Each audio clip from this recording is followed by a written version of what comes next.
સોનલ એ રોટલીને કૂતરું દઈ દઉં. એ શાંતિ રાખો, આવું છું. કૂતરાને રોટલી દઈ દઉં, તમારે વાહ ઊંધું થઈ ગયું. બોલો શું કામ છે?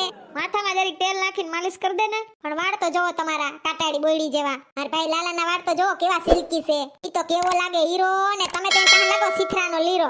એમ હું નથી કહેતી, એમ તમારી હાર્યું કે હાઈતમ કરવા આવશો ને તઈએ કે જીજાજી જો લાગે લીરો, શેરા જેવા વાળ છે, એટલે હે ને હેરસ્ટાઈલ બદલાવીને આવજો. વાળન પાસે જઈ આવજો હારા મહિલા હો. એ હો કેતી જાય ને પાછી કે હું નથી કેતી. કી વાળન પાસે જાહો? ઓલા ઠેબડા પાસે ના જાતા, એણા બગાડી નાખ્યા જોવો ને. કોક બીજા હારા પાસે જાજો હો. એમાં ખીજ હું સડાવ છો? હાસુ કહું છું, પછી માર માવતર બધી હું હાર્યું ને બધું ભેગી થયું ને વળી તમને ખીજવે ને એટલે કહું છું. મને તારા વિના હવે ગમશે નહીં, જીવ જાશે પણ તુજને ભૂલાશે નહીં.